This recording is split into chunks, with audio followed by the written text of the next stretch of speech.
Hello, everybody. How you doing out there in Geek Vibes Nation? This is your pal, Dane Alves, with another enticing episode of Wrestling Geeks Alliance, a weekly show in which me and my co-host, Christopher Brother Ray Patton, break down wrestling news and review wrestling programming. And new listeners, thank you guys so much for listening. Week out on Fridays and on Saturday night, Sundays. For your listening pleasure. So just keep on listening to us and all of our previous listeners. Thank you guys so much. Remember, if you want to listen on a separate audio platform than the one you are listening to, we are pretty much on everything. We're on YouTube. We are on SoundCloud, Stitcher, Spotify, iTunes. If you search Wrestling Geeks Alliance, you'll find our programming. So, like I said, I am joined by my co-host, Mr. Christopher Brother Ray Patton. How you doing, sir? I am doing wonderful. I am I cracked open a cold one and sitting here ready to do this fucking show. Ready to talk about some wrestling, man. I'm excited. How about you, man? How's your weekend going so far? Not too bad, man. Not too bad. Slept in a little bit and was hanging out here with my cat who is attacking me for no reason. And yeah, just ready to talk about wrestling. Freaking cats, man. Ugh. How about you?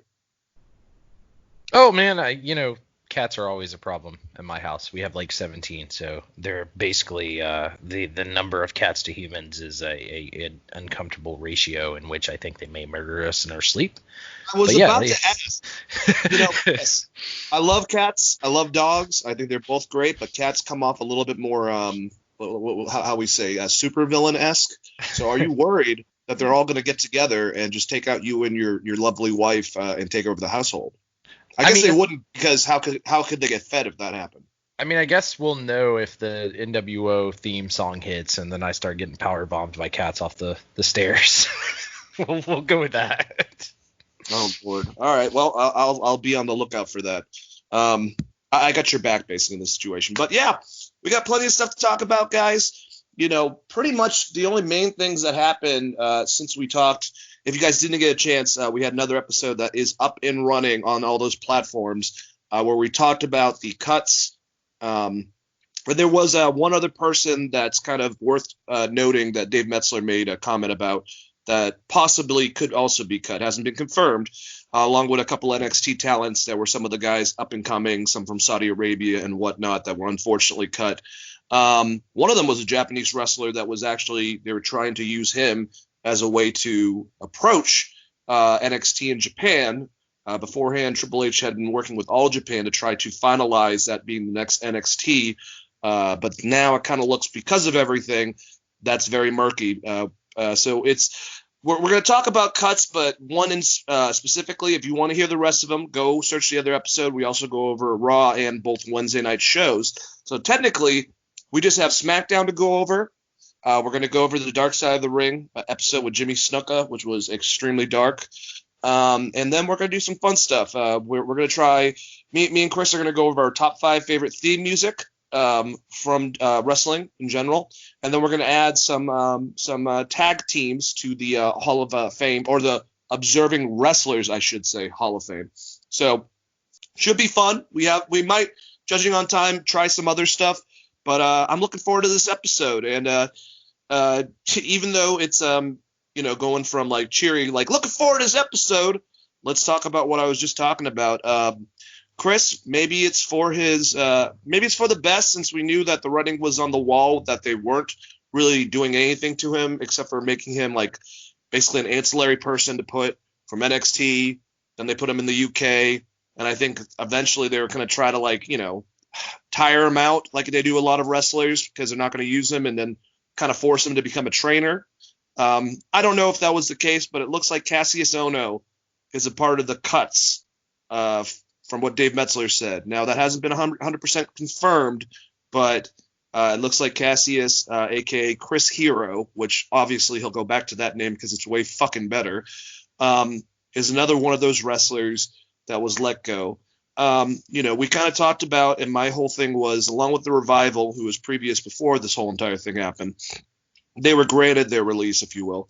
When it comes to everyone saying that AEW is going to pick up all this talent, I don't think that's going to happen. The upside is that a lot of companies now, it seems like with Impact and Ring of Honor, are thinking about seeking Florida as a place to be able to film products to, fill in the spots for their shows, because now wrestling is considered a what is it called? I should know this by now, but like essential business practice. Yes. So looks like there will be avenues opening up, and there's a lot of those guys. They're big enough names that some of these other companies are going to want to chump them up.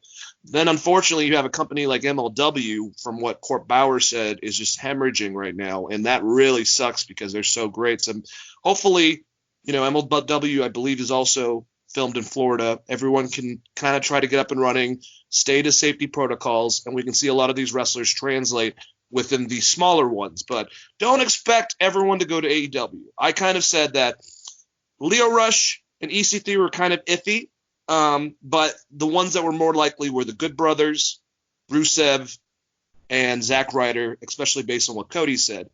I'll actually say that, everyone probably would assume he'd go back to Ring of Honor. I think Chris Hero, if he's got some fucking mileage left into him, I think Cody, I think Kenny, I think the Young Bucks especially know how good Chris Hero is. He's someone I actually could consider, AEW being interested in. Now remember, these guys getting hired, even if it's AEW, that's a pretty decently large company, even if it's WWE, all of them, regardless, are losing money. So they don't have a lot of money to be able to grab all these people. But if I were to include over some of the other ones that we're talking about, also Deanna Prazo and Sarah Logan, I think, would be good in the women's division if they wanted to do that. Cassius Ohno, a.k.a. Chris Hero, I think could actually make a big comeback. Unless he wants to, kind of go to Ring of Honor, put on some awesome matches, and then try to be a part of the management there. I don't know what happened on the way out with him. Maybe you would know that information. But Chris, hearing this report about Chris Hero, is this a blessing in disguise? I would hate to describe it as that, but they've never did a goddamn thing with him.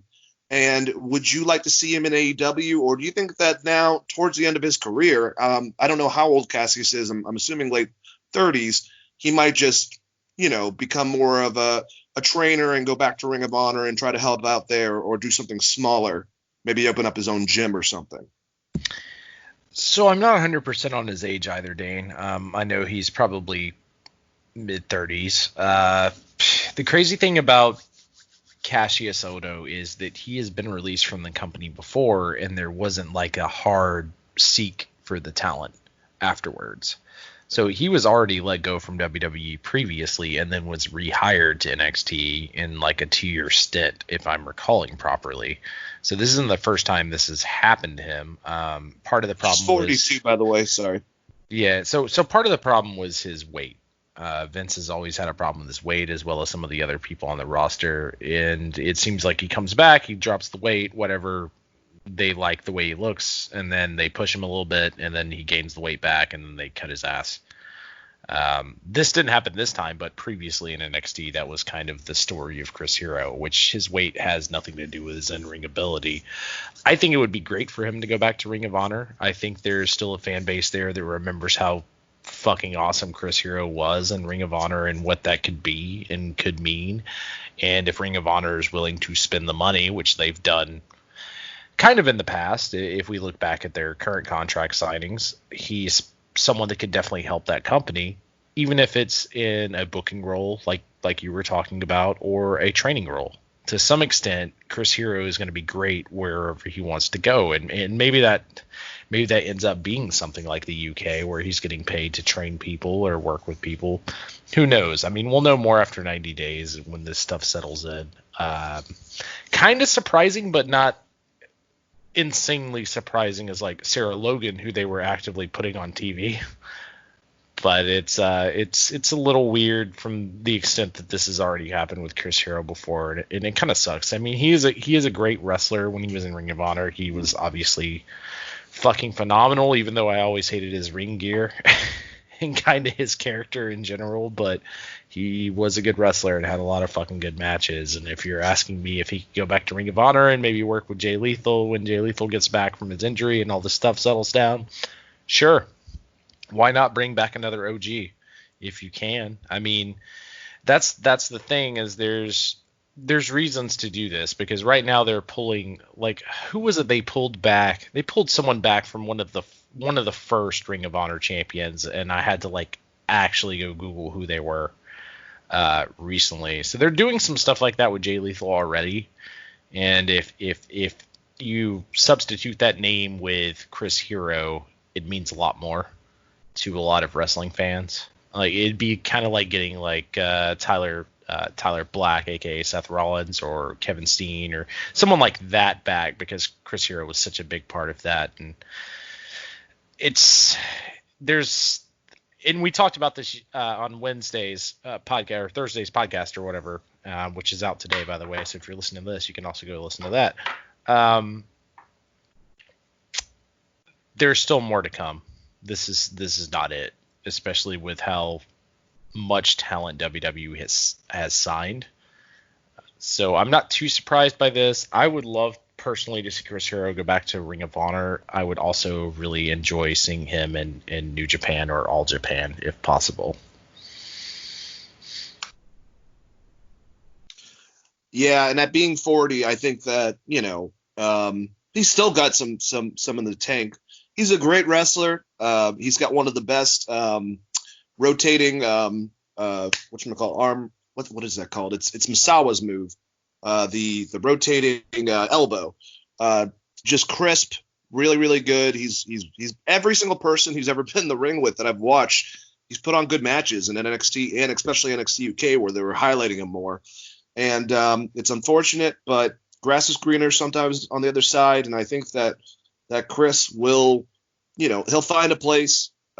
He's married to Rachel Ellering, Paul Ellering's daughter, who I think is another person that just hasn't been established as a female wrestler. WWE kind of poked around and tried with her and then let her go. So I hope the best for both of them. I know that they can be an impact in the wrestling world. I know that he has an overactive thyroid, which is the reason I've heard in interviews that he said that he has problems with weight.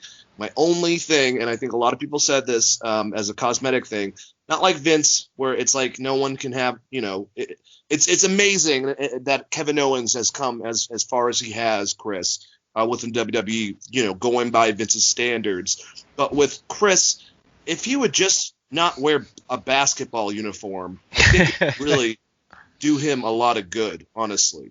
I'm still hung up on you talking about the Ellerings and then remembering that they had Paul Ellering as a manager for AOP, and AOP was fucking awesome when they had Paul Ellering, and then they were just like, oh, managers aren't important. But yes, I agree with you. I think some of it is just the aesthetic of his look, and he's kind of, but Chris Hero's always done that. Even going back to Ring of Honor, he wore the basketball jersey. He had kind of a more like a slower Outcast tune that he would come out to, if I'm recalling right. I don't remember the theme right offhand, but that's kind of just always been a little bit part of his character, a little bit laid back, kind of stoner vibe to him. Phenomenal wrestler and athlete, and I think they're losing a great mind that was over there in UK working with some of these cats, like someone that's been kind of all around. So it sucks. And definitely, I mean, if you work in a company with your wife and you get fired, that fucking definitely sucks. But in this situation, he's been in the UK for the most part, as far as I know. So I guess we'll see where it goes. Definitely sucks for Chris Hero. He's going to land on his feet. I feel like because of the name he has in Ring of Honor, there's always going to be kind of a place for him if he wants to cross that bridge with Delirious. It's kind of like, how we feel about Ring of Honor. It makes sense for him, kind of like how we say like EC3 or Eric Young with Impact. They already have a huge name there. They can bring back a lot of value. The fans of that thing know them and will respect them and treat them a hell of a lot better. And that's why I think that me and you it makes sense to go back to Ring of Honor for Chris Hero. Yeah, and I mean, that's by no means. I don't think Ring of Honor is any less than AEW or WWE. I think there's some great wrestling that happens there, and Chris Hero is a legend. And if you can bring him back and do a match with, one of them boys or Jay Lethal and the champ, Roosh, and get some kind of nostalgia pumped back into that thing after everything settles down, I don't necessarily think that's a bad thing. I mean, I don't know what the money is going to look like for Chris Hero at this point in his career. I mean, that's something that I have no idea on, but I will say that he's someone the fans will still look at, especially if you're a Ring of Honor cult fan who's been following this product since, the 2005, 2004 or whatever. You're going to want to, I would think you would want to see Chris Hero back. I would love to see Chris Hero back in Ring of Honor against Jay Lethal and the streamers flying and they have a fucking great match. Like, I would love to see that personally. And I'm not even the biggest Ring of Honor fan, at least of his time period. But all of that aside, I think there's a lot that you can do with him. And even if he wanted to go somewhere like Impact, or if he had a run in Japan or whatever, he's going to be good because he's still a great in-ring worker with a good mind for the business. He's never been quite my favorite, to the extent that I thought maybe he was a little overrated coming into the NXT the first stint. But he's still fucking really good, and he does have a legacy in Ring of Honor, and I think that goes a long way. Yep, and just to kind of finalize everything, he kind of reminds me of, he could be this generation just from already training people. Do you like Aleister Black? Well, guess who trained Aleister Black? One of the main people was Chris Hero.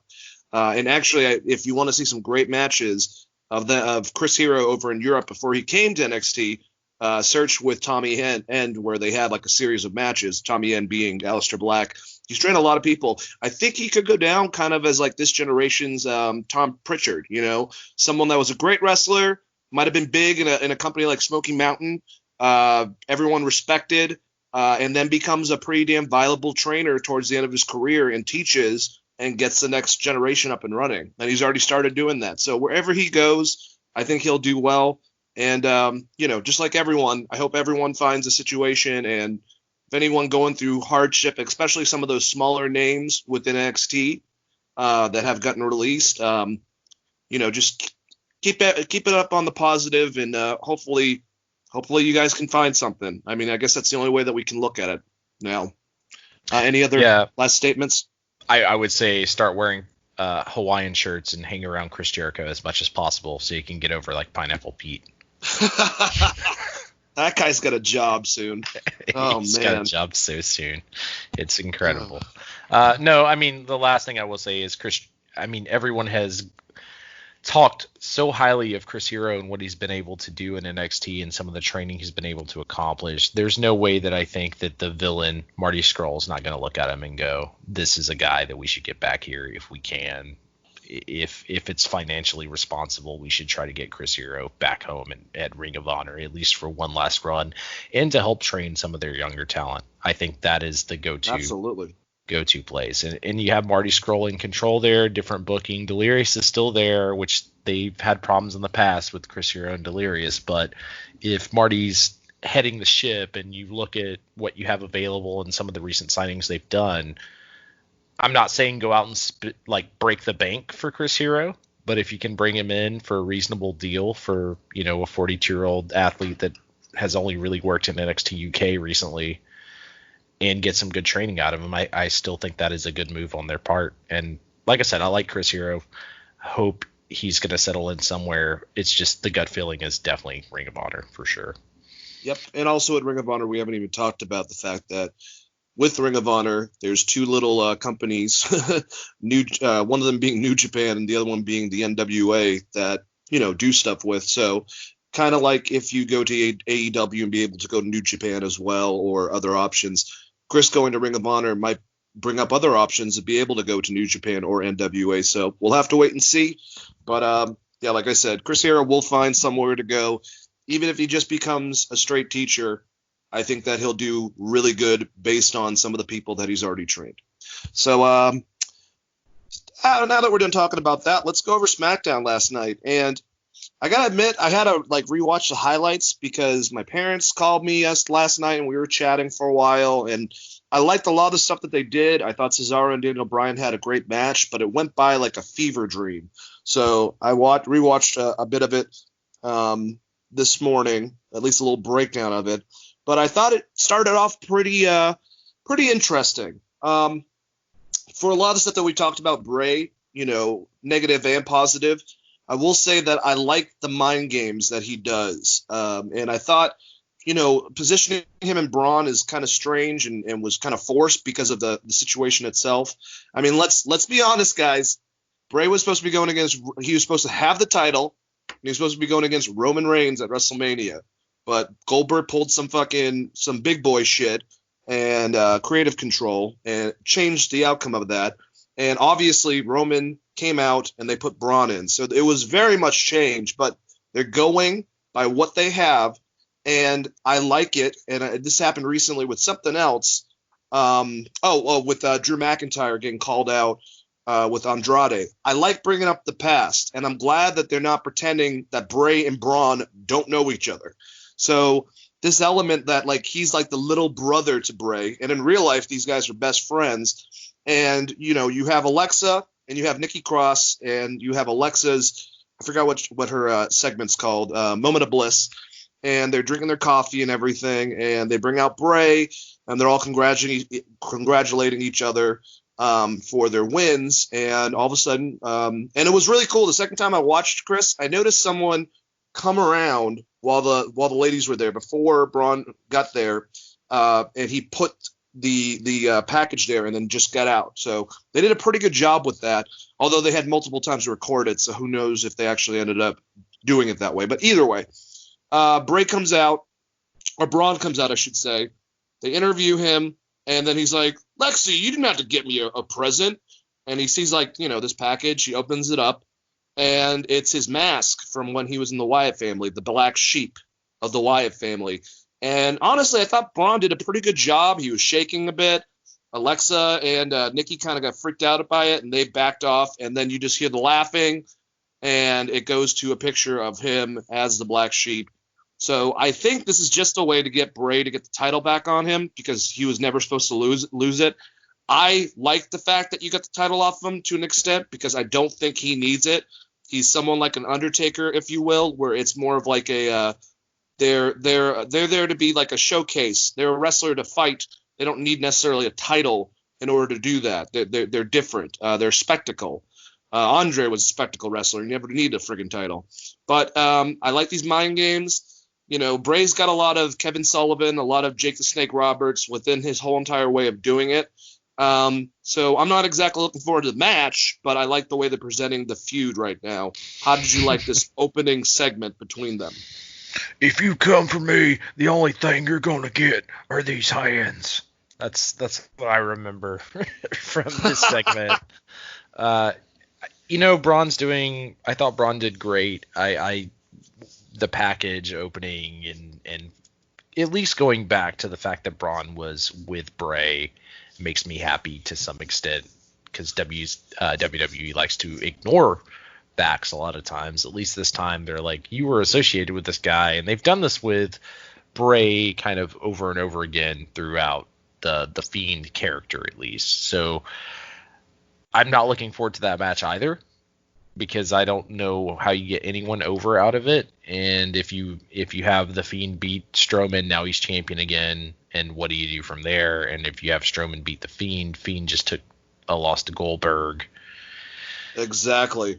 It's just kind of a bad situation, but they kind of booked themselves in this manner by putting the title on Goldberg. Or putting the title on the Fiend in general to begin with.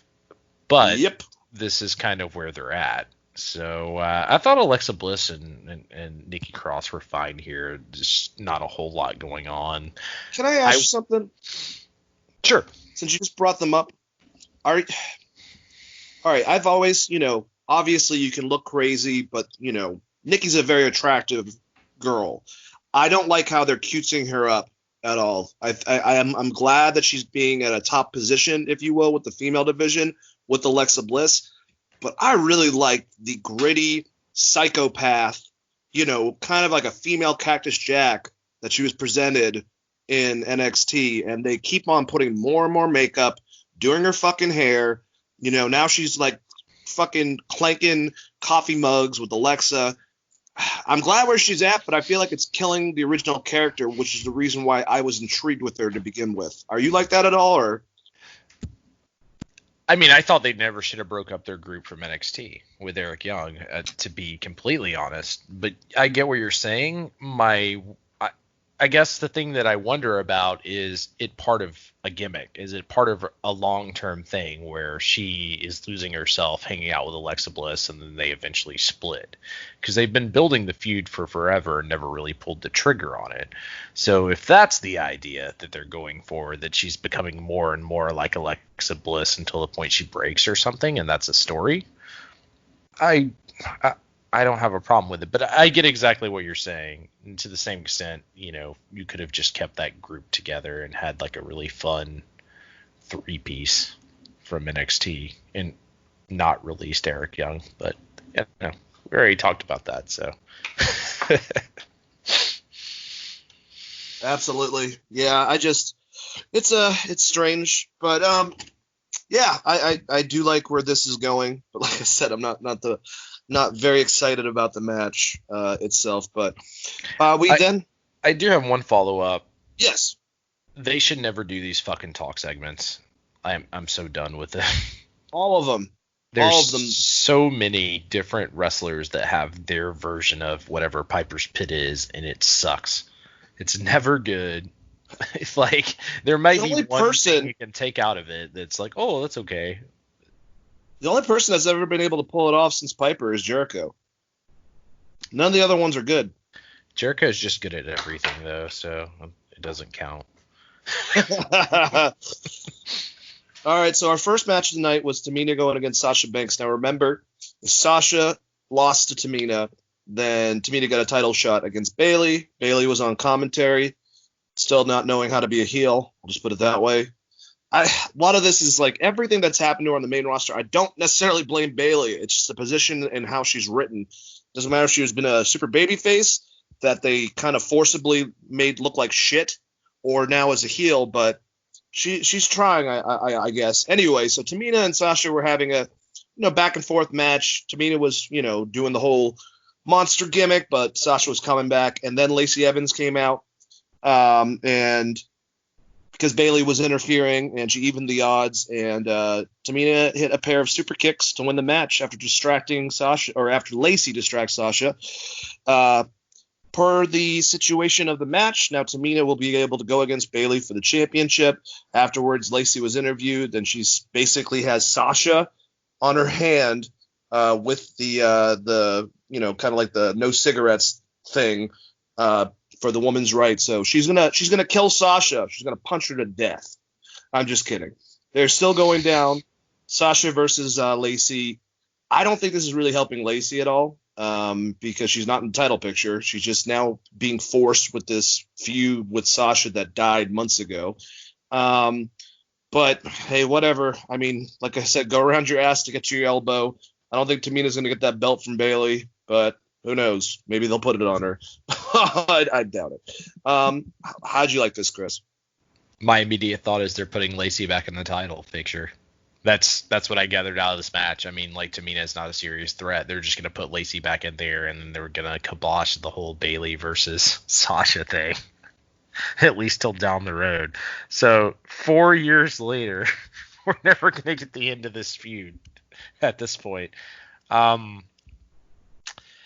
It was okay. This was not a very good match. Tamina, to me, is not very great in the ring, and it kind of showed here. It looked like shit. It was a very slow, lumbering match.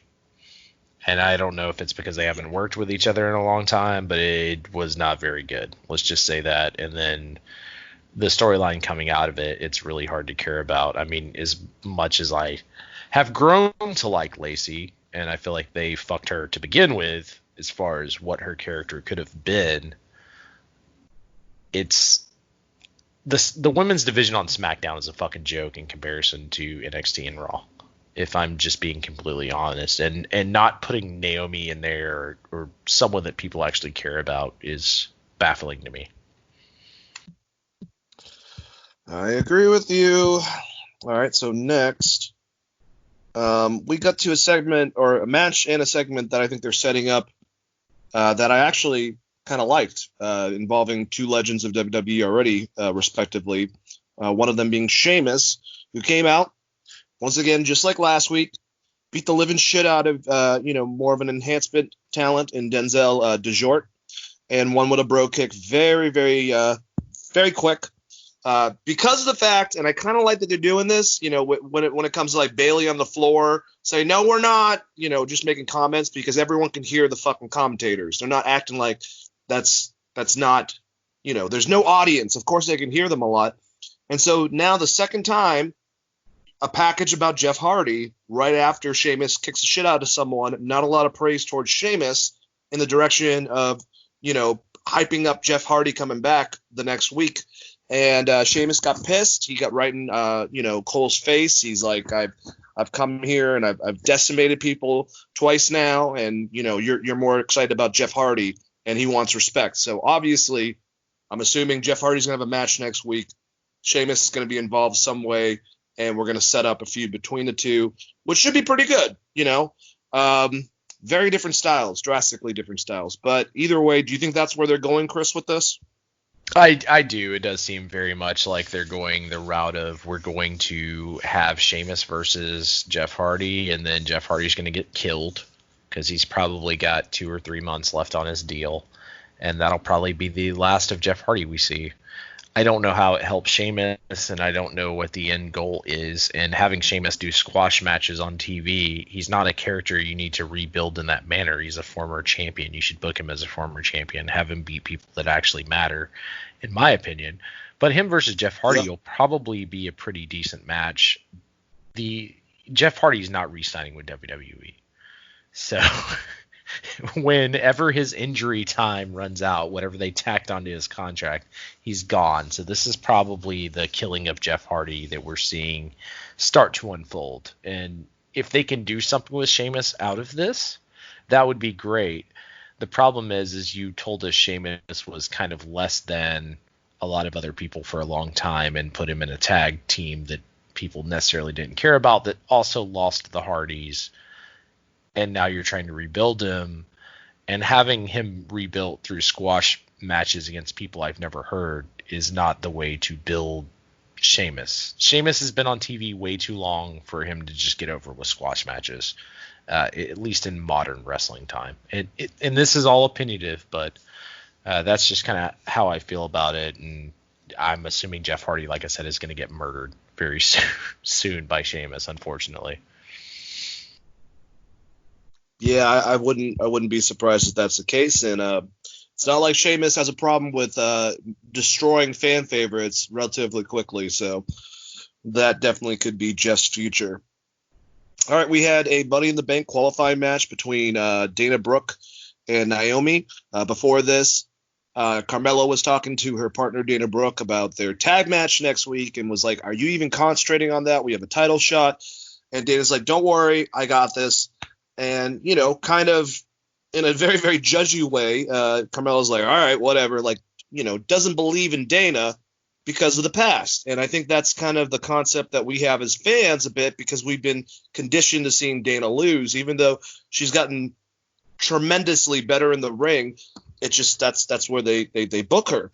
So I didn't like that it was at the expense of Naomi, because when it comes to a ladder match, I kind of think that Naomi could be featured in this, but that's what happened. Dana Brooke actually defeated Naomi with a sunset flip to earn the spot for the women's Money in the Bank ladder match. How'd you feel about this? So I'm in the same spot as you, where I don't necessarily like that it came at the expense of Naomi not being in your Money in the Bank match. And I think some of that probably goes back to that awkward, very fucking awkward spot of Royal Rumble. And the fact that Dana Brooke is a hoss, so if they throw her in the match, they know she can catch people, etc. And if this is the time that they're going to decide to try to give Dana Brooke a push, I'm all for it. As people who've listened to this podcast a lot, they know that I love Dana Brooke. So Dana Brooke getting a win here was a complete surprise to me, but something that made me kind of happy, because if the end goal is you're actually going to try to give Dana Brooke a push that doesn't involve Charlotte, which they never resolved that feud. If you're going to try to give her a push, I think she's a pretty good worker and a fun character. I'm all for that, but Same as you said, though, I don't know that it needed to come at the extent of Naomi, who I think should probably be in the top of their title picture, honestly, on SmackDown. Yep, me too, man. Me too. And we'll go into the stipulations, the very, very weird stipulations for Money in the Bank after we get done with this SmackDown thing. But very interesting. Just to say I don't know how they're going to go about it. I'm kind of worried. I'm so sick of segment-style wrestling. I do have one thing I would like to say. Yes. I wish Graves would go back to wherever the fuck he was. He was awful on the show. It's you know what's weird? I think is he like battling himself of being a heel commentator and a babyface commentator because he's flip-flopping like a motherfucker. I think that's part of it, and he did not do very good on trying to commentate on recorded matches. So It just came off really, really bad. If you want a good example of commentating on recorded matches, go listen to Tony Schiavone and Jericho and the amazing job that JR did on the fucking Moxley versus Hager match. So I'm not giving anyone any excuses on this shit. Bad commentary is bad commentary. And I had forgotten about him because he's been off TV for a few weeks. He came back and I was like, oh yeah, I fucking don't like this guy. That's right. Yep. And before, I think both me and you praised him as a good heel commentator a couple of years back, but they've turned him into the WWE machine, as always. His podcast doesn't help either. That's the other thing. God. Is that the machine has bled into other aspects that I don't want to hear or see. So he is kind of worst case scenario. To where I'm like, just put JBL back there again, I guess. And I don't even really like JBL that much, but you need something different that's not Michael Cole. And now we get Michael Cole and Corey Graves, who are in quotations that shade of gray, which just explains shitty commentary. That's like, I guess that's what that means.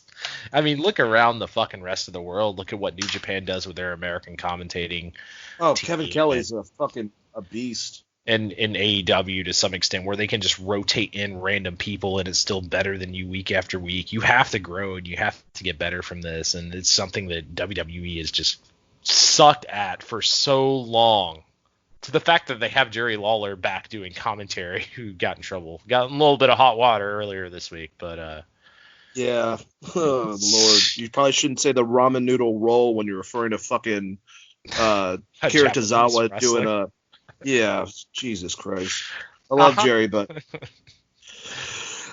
well, you know, and kind of... I wanted to say this now that you reminded me of it, because it's not like that we breezed through it, but I realized when we were talking about AEW, especially with that main event, besides JR doing a great job with commentary, you know, why are there guardrails in this building? There's no fans here. You know, just like everything that he was he's so aggressive, but he's so great. I think that they did a great job setting up that match for 2 weeks, the week previous, you know, with people's predictions, going into the week of the match for this week. You know, having Mike Goldberg, who was the fucking voice of UFC at one point, now the voice of Bellator, and a bunch of different MMA names and a bunch of different wrestling names. And coincidentally, the wrestlers picked John Moxley, and the fucking MMA guys picked Jake Hager. But I think they did a great job with those packages, and I didn't get a chance to mention that. And I thought JR was amazing on commentary. It's the best we've seen JR in a long time. Let's say that. It's a highlight from his past, 2 years, I would say. I thought it was fucking incredible. And I love the video packages leading into that. And I guess to wrap it back around, Cole and Corey Graves did absolutely nothing for me on the show, and Corey Graves was especially bad on commentary. There you go. Even this next segment we're about to talk about, he's had such an obsession with Mandy Rose. He kept fucking quiet. Didn't talk shit about Otis that much at all, like he normally does. But anyways, so Sonya Deville wanted to clear the air apparently with Mandy, and had her come out, and it looked like she was going to apologize. And then she basically said she was selfish, and she was tired of being second best. That she was tired of Mandy being the poster girl for WWE and being completely talentless, and her having to be in the background, and realizing that when Otis got involved, that she was going to probably be taken out of that place, and Otis was going to be put in that place. And Dolph actually really cares about her. And I thought they set this up pretty good. I didn't know what direction they were going in because Mandy and Sonya at one point wanted to do somewhat of a situation where, they were together. Because Sonya Deville's, a lesbian in real life. And they want to do an angle. Well, instead of doing it like that, they decided to do whatever the fuck shit show with Lana and Liv for ratings one night. But the reasoning actually made a lot of sense, I thought, for WWE writing, I should say. Dolph Ziggler interrupted and tried to get Mandy to realize they have a connection. Deville would end up attacking Mandy Rose, which Dolph was like, fuck, what are you doing? Try to separate it. Otis hit the ring, beat the shit out of Ziggler, and hit the Caterpillar. And, I guess we'll keep on going with this. Are we going to get an intergender match? Is that where this is going now? Because I'm going to really care less about this whole entire fucking thing. Oh, it really is coming off that way as far as where they're headed, as far as the road goes. That it does seem like that. Also, Deville called Mandy a centerfold bitch. I don't know if you heard that line during this segment, but that's where she tossed the mic down or whatever. But that's one that stuck out in my mind. And instead of putting over Mandy Rose as kind of a sympathetic babyface that everyone's lusting over, they just kind of put her on the same level of creepy as everyone else. And the only true babyface in this entire situation is Otis. And I love Otis, but if this just leads to, like you said, an intergender match, who the hell gives a shit? It's interesting, but I thought the perfect ending was Otis at Mania. I thought this would have been done. Maybe Mandy becomes his manager for a little bit. And if you want to rehash the storyline down the line, fine, but I think you should have drew it out a couple weeks. Like seeing Dolph Ziggler back out there again in the same storyline, not very exciting television. Let's just say that. Yep, I'm gonna have to agree with you on that. All right, so after that we had another Money in the Bank qualifying match with Daniel Bryan going against Cesaro, and this was a good match. It was interrupted weirdly by the whole hacker thing, who apparently he's going to show more information. Part of me thinks this is going to be something involving Drew Gulak and Daniel Bryan, like Drew Gulak planning something against Daniel Bryan, because it was very weird and convenient. They put it right during this match. Could be wrong. Maybe it's actually something involved with Sami Zayn and his group in dissension with that. Maybe Shinsuke's going to screw over. It's intriguing. I don't know how much mileage this whole entire hacker thing has. And I know that between the symbol, the light symbol that comes up, being associated with Mustafa Ali, and also Ali wanting to approach a new concept, all he said that he wanted to do was be like a vigilante, kind of going that type of thing. This has WWE going way overboard if this is Ali, within this. Like, now he's a hacker. Okay, whatever, Like I said, this comes up like the old segments where Tom Green, what the hell was that, the whole associate thing, where we were seeing stuff, in the background of early 2000s, GTV or whatever, or I don't remember exactly, but the match was good. The match was good, especially when I watched it the second time. I wish I could watch Daniel Bryan Cesaro wrestle for a whole entire hour, and I probably can if I go watch the Ring of Honor stuff, but obviously Daniel Bryan won. It just doesn't seem like Cesaro would win in that situation anyways, and he advances. What do you think about all this? It's smart putting Daniel Bryan into the Money in the Bank match because I feel like he needs to be there, especially if you're going to go. I'm assuming that Bray's going to win through some type of fuckery, and then Braun's going to be like a guy. And then you just get back to Daniel Bryan because they haven't built enough people on the roster. So Daniel Bryan with the Money in the Bank going against Bray again, who's had the best matches as far as the outcome of the match went. I thought it was very, very good. And Daniel Bryan and Cesaro are fucking incredible in the ring. It's more the problem that they've not made Cesaro believable for a long period of time. So you just have to assume either it's going to end in fuckery or Bryan's going to win. And also with Daniel Bryan, they have this weird tag team thing going on and this weird feud. But now he's in this Money in the Bank match. So as far as booking goes and stuff, I'm okay with it. I thought it was a decent match, but man, if Cesaro would have gotten released, there's so many places that he could have went. I know, man. Absolutely fucking incredible. Like a guy that's been underutilized for years.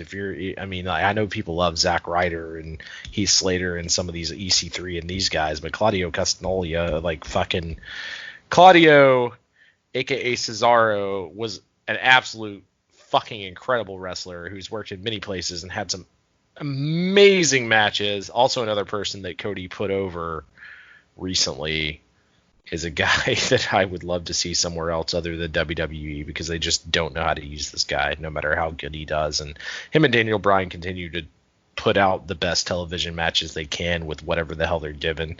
I did like they gave them like 15 minutes, but I think that kind of sums up mostly how I feel. Did I miss any of your questions? Sorry, I was kind of rambling on Cesaro there. Well, there was no, and I love what you said. I mean, Cesaro, to me, I told you this, as far as being a European strongman wrestler, he comes off like he could have been a modern, I don't know, to the amount of success, obviously, but like a Bruno Sammartino type babyface if they wanted to fucking do that, but they obviously did not. But the Ali aspect, if we're to believe this is Ali, or whoever the fuck it is, but if it's Ali, did WWE go, oh, you want to be a vigilante? Here, you're a hacker now. I will say this, it's taking too long, and now I don't care. Me too. You can't drag it out for this long with that kind of character. It comes off. And also, I don't think the WWE is ever going to give you the payoff you expect is more of the problem. Like when they gave us basically the Sister Abigail video role for Jericho, and then Jericho showed up with a light-up jacket, which credit to Jericho, but not credit to the video packages. Or, they teased the fact that Bray was going to become Sister Abigail. Or what was it? What was God? She doesn't even work in the company anymore. But they did the Emma. Yes, like years of Emma, and they recently did this with, was it Liv? They did this with, where there's this huge video pack. Like, I don't expect these long vignettes to ever pay off in WWE. Yeah. I don't have faith in them being able to pull this off. As good as I thought the Boneyard match was, now, watching it the second time or whatever, whenever they have to piece things together week after week after week, especially with video packages, it just they never know when to pull the trigger on actually putting the person into a match, and it just goes on forever, and people are tired of it. And I'm kind of already tired of the glitchy hacker thing at this point, especially because it's not having any outcome on any of the matches other than the Sonya Deville feud. Well, speaking about tired and getting sick of, we had, I think, 2 segments of Elias going to do a song and then Baron Corbin just beating the living shit out of him. I didn't care about this. I'm sick of this. I don't want to see these guys in a fucking feud anymore. You're just completely killing Elias more than ever. And why the hell take so much of your fucking program? Because Baron Corbin lost at Mania? I mean, he's lost a lot of times. I don't know why you would try to keep on fueling this. It just makes me think that since next week Corbin's going against Drew Gulak, Elias is going to get involved and cause Corbin the match. And then we're going to have to watch them in a fucking match again. Yeah, you pretty much summed that up for me. You did all the burying for me there, Dane. I got no other. Everything you said's 100% correct. It's impossible for any fan to give a shit about that. Ugh. Well, we have Drew Gulak and King Corbin, like I said, and also Lacey Evans and Sasha Banks. Both of them are the Money in the Bank qualifying matches. Like I said, I think Drew's going to win that. And between it would make sense for Lacey Evans to beat Sasha Banks. It's just going to be a weird outcome that Sasha will lose, but maybe Sasha will win, because I really think it would be smart if you have Sasha Banks and she has the briefcase, that the 3 people she gets to pick from are the other horsewomen. I think storyline-wise, that kind of makes sense. But then again, this is fucking WWE. And also, we're also getting Dana Brooke and Carmella, because they won the week previous, to get a women's tag team match against Alexa and Nikki Cross. And I really just don't give a shit about that. If Dana Brooke is in the Money in the Bank, I don't think they're going to win. So there you go. How do you feel about these matches for next week? Well, you know WWE likes a surprise. They love a good surprise. Is Dana Brooke the surprise, and is the end goal to get Dave Bautista back? These are the real questions that we should be asking. He just wants to watch her doing squats, man. I mean, I can't blame him. I love Dana. Dana's the best. She's gorgeous. I love Dana. She's great, and she was super nice to me. But I don't care about that, man. It's so hard to care about anything with Sasha and Bayley. As soon as you put those two names together, it's just immediate, just a kind of feeling at this point. Like, you had the chance when you brought Sasha back to split them up and not do this, and for whatever reason they felt the need to still do this. And I guess we'll see where it goes. And I guess if the outcome is that Sasha is going to win Money in the Bank and then hold the briefcase and not cash it in because Bayley is her friend until Bayley pushes her too far. If this was year one of this relationship, probably actually a good storyline. The problem is they've been tag team champions, best friends. They've feuded in quotations for so long that I don't think anyone gives a single fuck about this. I think people would actually care more if someone random won, like Dana Brooke, won Money in the Bank, just because you're at least getting something different than the Sasha and Bayley feud. Have to agree with you. All right, well, our last match, the main event, was a Smackdown. It wasn't a tag team championship, but it was for the tag team belts. Big E going against The Miz and Jimmy Uso, and he pulled Miz out of a figure four and hit the big ending to win the match and the champions, and then decided to lick the championship belts a little bit disturbingly too much. Honestly, given the circumstances, I don't think Big E should be licking championship belts, but he is Big E. And then he jumped on Michael Cole and started humping him while licking those said belts. So, New Day is our champions for the 8th time, I believe, with the SmackDown Championship belts. I mean, I love the Usos. I love the New Day. They are great. Two of the best tag teams, arguably the two best tag teams in WWE. But you got to give me something more than just fucking Miz and Morrison to take the belts off either one of them for like a little while. I'm kind of getting stale with it always inevitably going to either the Usos or the New Day, and I can't believe I'm saying that. But I did love seeing Big E afterwards. Just, come on, man. There is also an epidemic going on. Jesus. How'd you like this match, Chris? It was a pretty good match, by the way. Yeah, it was a decent match, and I think Big E was kind of just trying to poke a little bit of fun at the situation that we're all in, right? So I'm sure those belts were heavily sanitized with syrup.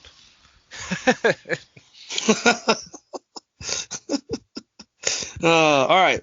So let's break down this crazy concept of what's going on with Money in the Bank. Oh, Lord. All right. So Money in the Bank, it will be at WWE headquarters, Titan Towers, if you will. And apparently the match will start on the ground floor, and the Money in the Bank briefcase will be hanging somewhere above the roof of the building. And remember, there's 7 floors on this building. So both groups, the men and women, will be fighting from the bottom all the way to the top to get there. This could be either pretty entertaining or it could be a shit show, just given the other segments that we've gotten in the past. Now, I said to Chris, after the Hardy compound match with Jericho, I don't want to fucking see another segmented match. And WWE heard that and said, play ball, and decided to set up this, I guess. I don't think it has anything to do with me, but the concept could be cool. I mean, you could have like Drew Gulak, somewhere, reporting information to Daniel Bryan, who's going through the ventilation, Die Hard style, trying to get there. But it just seems like it's going to be a fucking mess, man. And so the best person will get to the top, get up the ladder, and get the Money in the Bank at the top of Titan Tower. What do you have to say about this, Chris?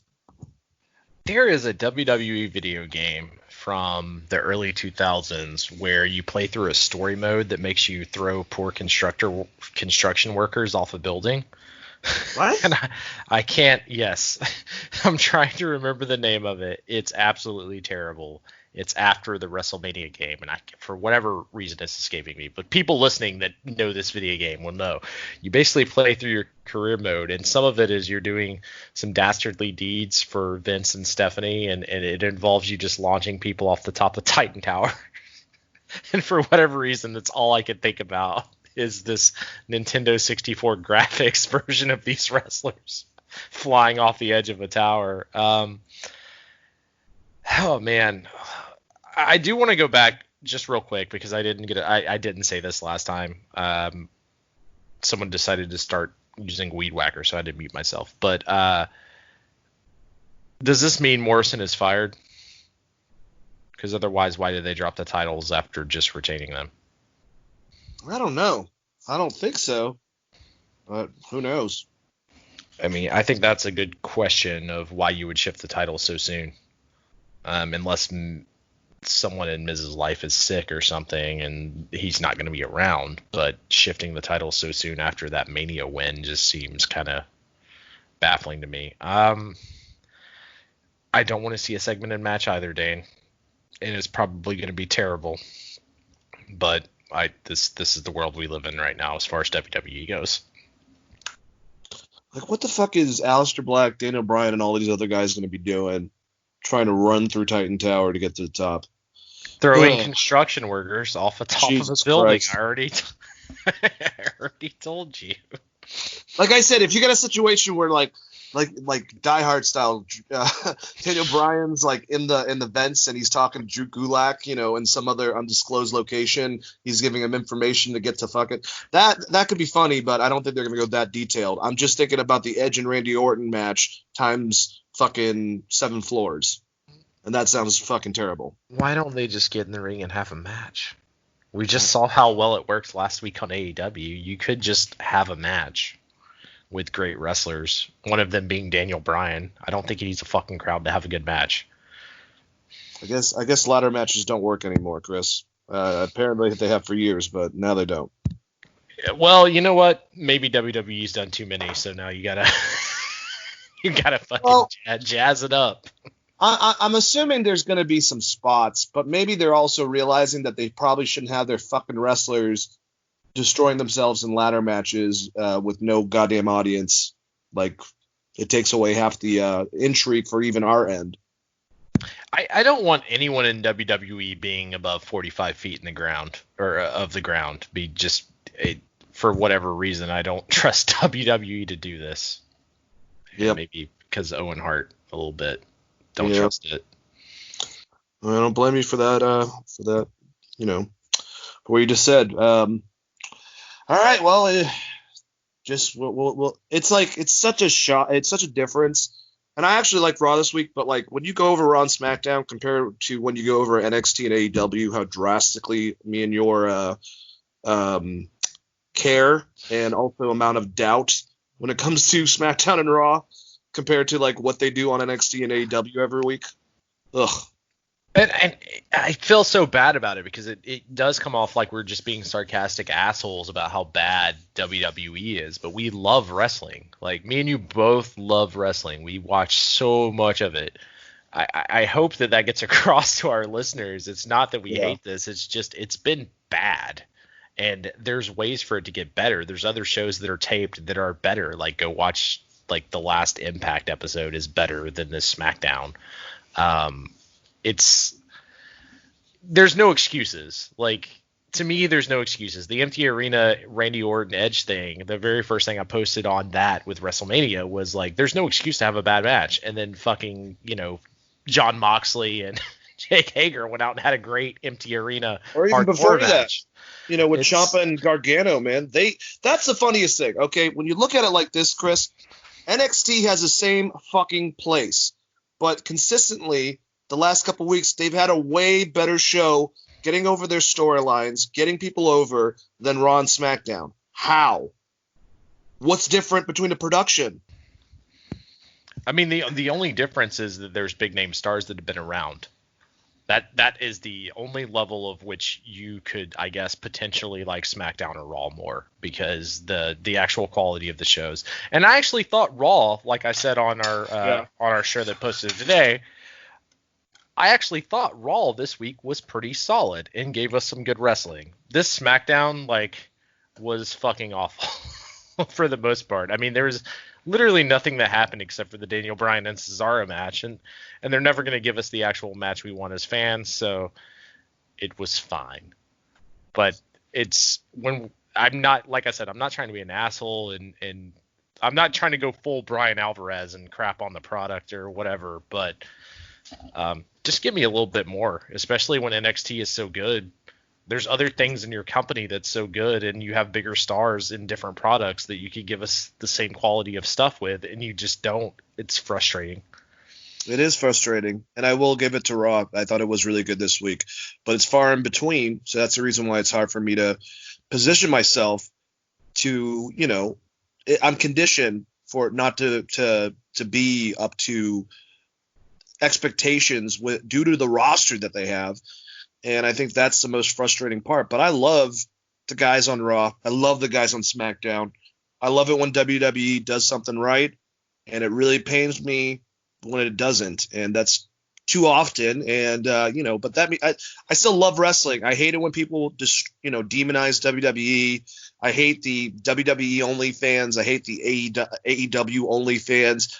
I want people to enjoy wrestling like I do. And that's the biggest thing, but it's very easy to criticize WWE. But don't tell me I'm not a fucking wrestling fan, because I am. I'm analyzing stuff. I'm not going overboard. And I have a fucking picture of Danny Hodge as my profile fucking picture. My background is Frank Gotch and George Hackenschmidt. So I am a wrestling fucking dork and purist, just like Chris was saying, and just like how Chris is. Yeah, well, mine was George Westinghouse, because I watched that recent movie, the fucking what's the new Tesla movie that came out with the guy that was from Skins, Tony from Skins, and Beast. What is that they call it? It's like the current, I don't know, the current war. That's what it's called, the current war. It's great. Y'all check that out. Nicholas Hoult? Yeah, Nicholas Hoult. Definitely watch that fucking movie.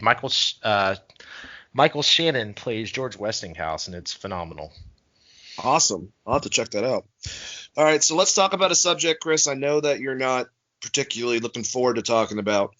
I'm not either, due to circumstance. But we had another episode of Dark Side of the Ring. This one was about Jimmy Snuka and his girlfriend, who passed away, Nancy Argentino, within the 80s. This was a very dark one, but I'm going to let you lead into it, just because I know that you met Jimmy, and a lot of this, after seeing Jimmy Snuka as one of the premier baby faces in wrestling, period. One of the innovative high flyers, along with many others, but one of those guys that really took it up. Him, the case getting reopened, and right before he passed away, him having to go to jail, or not, getting convicted for third-degree murder, and basically getting taken out of that because of dementia issues. This was a very, very, very dark tale. And we had a lot of insightful people. Don Morocco, the Tonga Kid, Sam Fatu, father of Jacob Fatu, the MLW champion. We had Nancy's two sisters. We had the guys that brought up the case, the cold case, that were writing about it. And the police officer that was there, the detective that was on the case when she passed away. So on the case or on the take? On the take. It was a Vince McMahon joke. We'll get there. But yeah, just open it up. So I had the, I will say, privilege at the time of meeting Jimmy Snuka back in 2012. And I think I had previously talked about this with you, Dane, sitting in the lobby with Abdullah the Butcher, who was not allowed to be part of this fan fest for whatever reason, whatever politics were happening. during this, and Jimmy Snuka is just sitting there signing every fan's autograph and being the nicest guy. And I hung out with him a good portion of that night. He was a really good guy. He told me he only drinks Budweiser because he worked for Budweiser one time. And we went outside to smoke, and I remember specifically I had this 1949, the short stub Zippo lighter, and lit Jimmy Snuka's cigarette. And as a wrestling fan, this is a huge fucking moment for me. I'm like, oh my God, I'm lighting Jimmy Snuka's cigarette and talking to Jimmy Snuka. This is fucking awesome. This is great. Fucking love Jimmy Snuka. I even love ECW Jimmy Snuka. This is amazing. And then just a few months later, I think this would have been like July or August, he releases that book and all this stuff starts surfacing.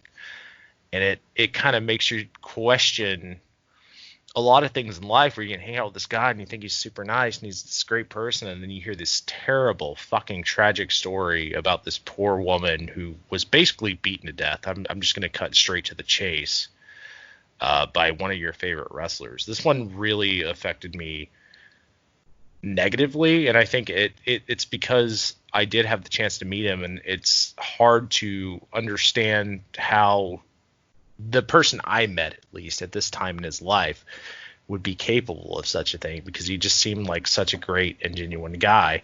And to some extent you hear a little bit of this in the documentary, but you also hear about like rampant cocaine usage and all of these different things. So like, I watched this one late last night, and I sent you a message at 6 and said, this one's going to be hard for me to talk about. And I knew it was going to be hard for me to talk about because it was almost like my heart got stepped on after having this wonderful experience of meeting this pro athlete that I've loved so long as a child and grew up watching and meeting. And he was so nice in comparison to some other people that can come off as real dicks, to all of this stuff coming out like kind of afterwards, to the point where it kind of makes me a little teary-eyed and very sad.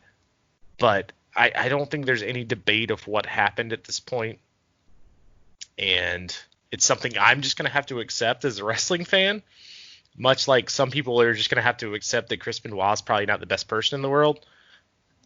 But this one was like that for me. Not as close. I mean, I'm not fucking best friends with Jimmy Snuka or anything, but it is definitely one that just when I think about it, it immediately hurts my heart, because it was such a great memory that was cut so short. Like, we're talking 3 or 4 months later. Just sad all around, man. But let's get into the actual documentary, I guess. Yeah, so I'll try to like sum it up, and just cut me off if you want to talk about a certain thing, Chris. So while he was married with children like Ace and Tamina, I don't know if he had more than that, but he was married with kids. He had a girlfriend on the road. Basically took over for his manager, wrestler legend, and past NWA, past WWF, I think the first WWF champion, Buddy Rogers. This was, you got to realize the level of popularity that Jimmy was at in the early 80s. It was before Hulk Hogan. He was like one of their premier stars. One of the reasons was his in-ring style and how much it differed. He was in a tag team with Sam Fatu beforehand, who was the Tonga Kid. And just even the interview with Tonga Kid to start off with Sam, and him recalling, that lady that used to drive us around. And they're like, you mean Nancy? And he's like, oh yeah, that is Nancy. This is 30 years ago. So a lot of the stuff, the accounts from the wrestlers, even the sisters to an extent, they have to go back 30 years to remember, to jog their memory about stuff like this. And this was his girlfriend on the road that was supposed to get him from place to place. Jimmy, the reason why him and Buddy didn't work out is because Jimmy wanted to do cocaine the whole entire time and had a very, very bad cocaine problem. That would definitely correlate with the end of this lady. And just judging by the family and the sisters, to the wrestlers, even the way he presented it in his book, she was like, basically his side girlfriend, but didn't really go into that much. And that's extremely sad. Don Morocco will be interviewed later on, and he didn't really see her that much. He saw her once in a while, but she was very quiet and timid.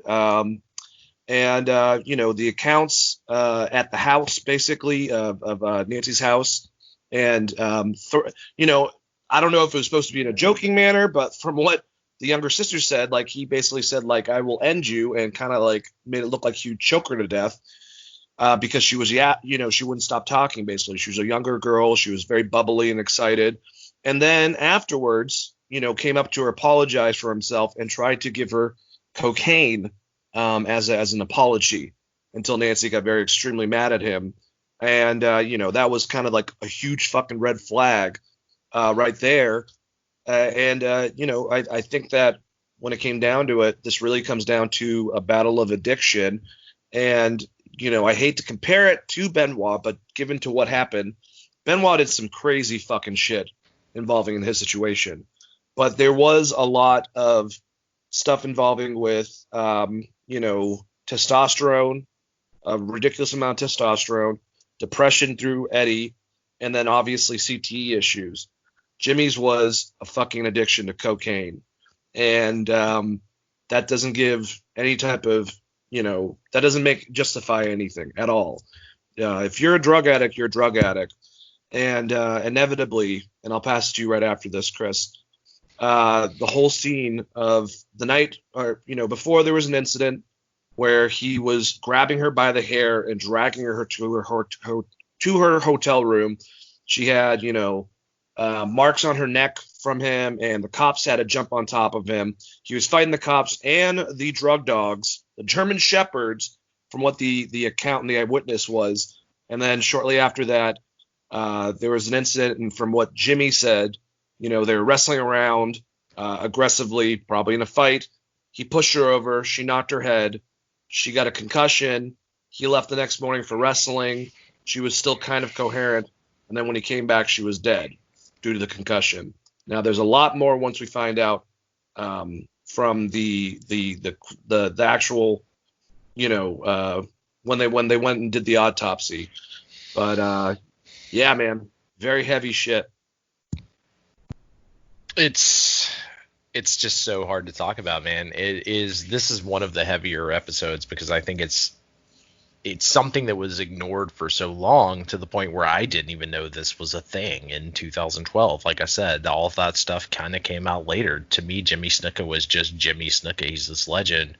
But you look back at his career and how over he was, he could have been Hulk Hogan. If they really wanted to push that guy to the moon, he could have. But with everything that happened in this situation in which Vince was involved in, you could see why he's not Hulk Hogan. Same thing with Hacksaw Jim Duggan, and I mean, not to the same extent because they just got caught with weed, but Hacksaw Jim Duggan riding with a heel and getting caught with weed, for instance, that ruined his push, etc.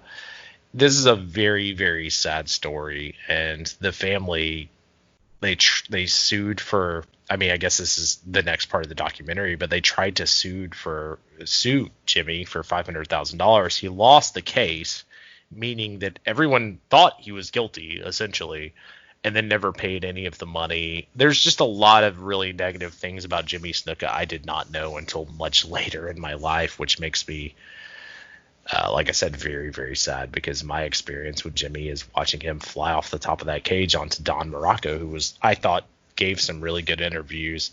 I kind of wish, if I'm just reviewing this as a documentary itself, they could have talked to Tamina or more people that was in his family outside of his current wife. Maybe had some other sides of the stories, because this is 30 years ago. And like you said, there is, even in the documentary, there's a lot of things that don't necessarily line up. The thing that lines up the most, and I guess you're probably going to get into, is the autopsy report, where it's like, this woman clearly did not fall down taking a pee, which is Jimmy Snuka's story. Yeah, I mean, I think they did a great job with the documentary up till this point. I wish there was some more interviews and stuff, I guess. Yeah, and that's the thing that's terrible about this, is that Jimmy, and they even showed different, him on radio shows. Opie and Anthony actually explained what happened. His story changed so many times. when they first got there, and he's hysterical after he came back from wrestling and she was dead. And who knows if he was playing on act or not. That's the most screwed up part. He's grabbing her feet and crying, and they're trying to get information out of her. And he's saying, they got an altercation, and he shoved her, and she hit her head. And then later, he's telling the radio station that she slipped and hit her head, and then went to bed. Nothing works out, and I don't blame his widow for believing him, because they were together for such a long time, and obviously you don't want to think that person you're in love with is a murderer. And there is part of me that wants to believe that something happened. It was definitely obviously cocaine fueled. And he didn't mean this, obviously. I don't think he tried to kill her. But there's no excuse, basically. And at the funeral, he was hysterical. He was, just at the they had to remove him away from her casket because of how emotional he was. And they let her know at the funeral home. They let the family know that they had to put so much work, because she had strangling hand marks on her neck. There was abrasions throughout her whole entire body. Well, this is such a heavy scene, because they give a quote from Jimmy Snuka, which is like, she doesn't look like Nancy. She doesn't look like this girl that I loved, basically. And that's when the funeral department tells them that. It's like, well, we had to do a whole lot to make her not look beat up, which is just heartbreaking on so many levels, man. Just that's a very heavy part of this documentary. I'll say that. Yep, and we have this weird meeting with lawyers that's never really documented besides in Jimmy's book with Vince McMahon. And yeah, there's probably a lot of shit. There's a lot of bad stuff involving Vince with business, but at the same time, this is one of his stars, so obviously I don't know if he was trying. Chris, do you think that Vince was trying to cause a cover up, or trying to just get someone that was associated with WWE away from the situation? I want to believe that Vince honestly thought that something wacky happened, and that maybe he was trying to defend Jimmy in some extent, more than just, I'm defending my business. But it's also Vince, so it's hard to say. This is also Snuka's side of the story, which has been denied by WWE in general. There's been multiple talks of like Vince knew nothing about any of this, and then he just showed up and worked the next like 3 or 4 weeks. So this has always been a great debate, even if you go and read the Snuka autobiography, and if you've listened to some other shoots about the situation. Some say that Vince talked to Jimmy at the fairground before he went home there, went to the motel that night. There's multiple accounts of this, and until Vince McMahon himself comes out and actually says something about it, which I think if I was someone in the media that covered this Jimmy Snuka story and had the clout to do this, I would definitely pressure for, especially with this presidential economic stimulus gimmick that Vince is involved in. I think it's very good to pressure someone that may have covered up a murder to some extent. And this is not the first time a promoter's done this, so I'm not just putting this just on Vince. I mean, there's a great Jim Cornette story with who the hell is his name? I can't think of his name right now. We the People. What is that manager's name, Dane? Oh man, with the mustache. Fuck.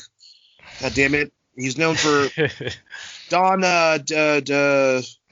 He was Jerry Lawler's biggest opponent. Oh, god dang it. I know, it's just slipping on my mind. So I'll look hard. it up. He was on the Bruiser Brody one. Zeb Coulter. Yeah. Well, sorry. What's his real name though? I'm looking it up. You keep on going. But anyways, he tells the story. Dutch Mantel. Okay, Dutch Mantel. Yes, thank you. Fuck, that was just escaping me for whatever reason. But he tells this great Macho Man story where Macho Man just gets pissed at this guy and starts fighting him in a Waffle House and gets attacked by dogs. And then the next day, I think Macho Man donated like $5,000 to like the police force or whatever, and that shit just all went under the table, even though he was fighting police officers inside of Waffle House. Like, there's multiple stories like this where some things just disappear if you have enough clout in the 80s. And I'm not gonna say that Vince necessarily did this or was a part of this. Like I said, it's all hearsay, but there are definitely accounts of him talking to Snuka, him being here, and even in Snuka's book, which in itself is a little bit of a stretch and a lie to some extent, because he's not telling you the full story. Like Nancy, like she didn't slip and hit her head, right? But yeah, there's a little bit of truth in every lie, as they say.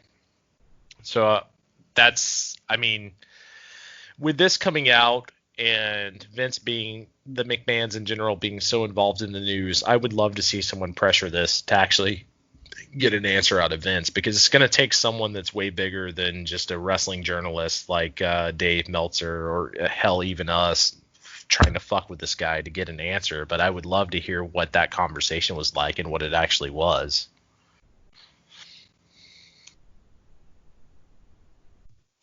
And that's what's sad, is that the world will never know exactly what happened. Jimmy's dead.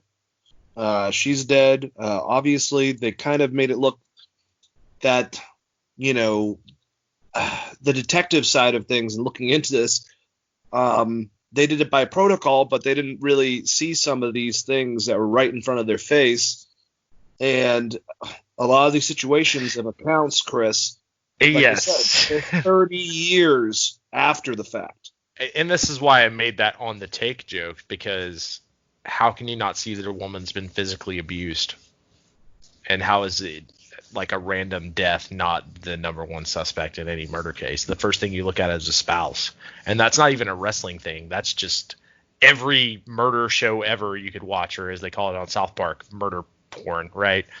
The first thing you look at is the spouse. And if you look at what the autopsy reveals, there's no way you couldn't have thought that this guy killed her.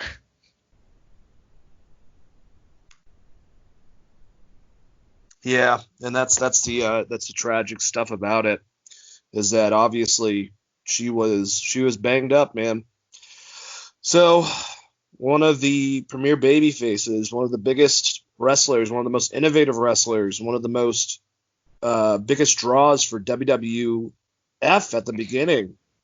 One of the nicest people I've ever met in the wrestling world. Said by many, not just you, by lots of people. And unfortunately, his cocaine addiction caused him to beat this poor woman and then eventually beat her to death. And there's no positive outcome from this, because there's no closure. Not a lot is known exactly. You know, there's nothing that we're going to get out of this. You know, the poor. I think he should be removed. I think he should be removed from the Hall of Fame. I mean, yeah, at this point, I think that's a very, very, very good point, because if you're not going to put Benoit in, then you remove Jimmy Snuka from the Hall of Fame, because this outweighs what wrestling is, and he shouldn't be on your list of people that you put there, especially if you removed Hogan's legacy from your website for saying some racist shit versus killing someone. Yeah. I mean, they did add Hogan back, but you get what I'm saying. Like, you can't go half-ass with this. And there's nothing good. And there's nothing good about, you know, Warrior having in his past saying homophobic things. Nothing great about fucking Hogan saying racist things. Those are terrible incidents. This is murder. This is someone that trusted Jimmy Snuka, that loved him, and unfortunately he ragdolled her and friggin', you know, kicked the shit out of her, caused her to have a concussion, just left her there, and she fucking died. Yeah, I mean, there's no, like, I mean, I know Tamina still works there, and this obviously sucks for her as a athlete and in general. Like, this would be terrible to find out about anyone you know, right? But you should remove this person from your Hall of Fame. Unless you're just going to say it's on a work base, and then if it's just on a work base, then Chris Benoit should have been in years ago. But if the idea is like you don't want this associated with your business, I should not see Jimmy Snuka highlights in WWE packages, especially at this point, and you still see them. you still see Snuka flying off the cage. And that, to some extent, is a big problem because of how, when they talk about how big Snuka was, look at those video packages from the last 20 to 25 years. Even the don't try this at home with Snuka flying off the cage shit. Snuka was still being pushed as this huge deal even after all of this, after the shit was public, because he could have been the most over wrestler of all time. And this kind of leans to maybe a conspiracy theory where there was a little bit of cover up. He was just so fucking incredible for his time. I mean, this would have been before Macho Man was in WWE. So he was doing shit no one else was willing to do. And it's crazy. And even like with Don Morocco, Jimmy could have been the driving force in WWE. He could have been the biggest person, but because of his cocaine habit, that nicked it in the butt. And because of that cocaine habit, he murdered his girlfriend. Maybe, I want to say unintentionally, but regardless, it's murder. I mean, that's really what it comes down to. If you're physically doing stuff, it's not manslaughter at that point. You fucking put your hands on them. Even if you have an addiction, even if you're hopped up on cocaine, drunk, it doesn't matter. You fucking killed them. So I agree with you. It's just a very unfortunate circumstance. I guess I just want to send regards to the Argentino family and everyone that was kind of involved with this situation. It's very, very sad and very tragic, and even Tamina to some extent. Yeah. And his kids, because. Do you wish? Like I said. Do you kind of wish that we got Ace and Tamina's side of the story? His children. Yeah, and I kind of brought that up a little bit earlier, which was I wish there was more interviews. I wish there was more sides of the story. I wish there was more. This was a very anti-Jimmy Snuka thing, with the exception of maybe Don Morocco. So there is no, this is who this person was, and maybe this is why he did this. More like with Chris Benoit story, for instance, the lead up is Chris was actually a good person up until this point. But with the Jimmy Snuka story, it's no, he was high as hell on cocaine and maybe killed this person.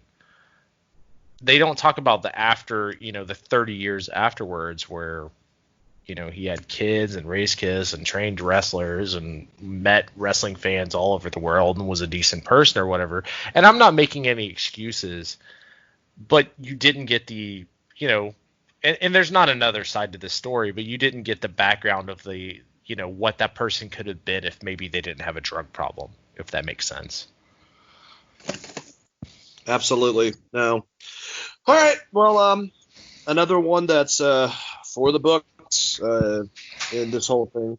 But any closing statements before we move on, Chris? I will say Jimmy Snuka is the most disappointed I've ever been about a lot of things in my life. Learning all this after meeting Jimmy and him being so great to me was very, very sad, saddening.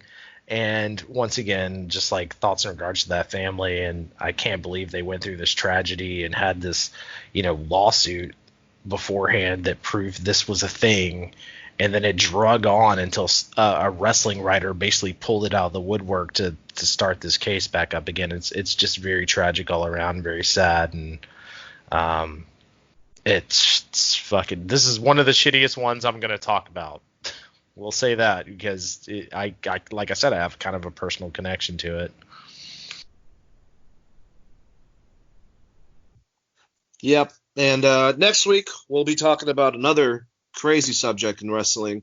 Someone that had a lot going for him in WWF in the early 90s, late 80s. The assassination of Dino Bravo. Dino was involved. Well, he's from Montreal. He was later, after getting let go of wrestling due to issues, he was a part of the mob in Montreal, and his end was him shot several times in his easy chair at his own house. And obviously, people will assume that there was a connection within the mafia taking him out for whatever reason. So you have a story about a guy that had, he had a body like Brock Lesnar. He was a huge, buff dude, very convincing as a heel.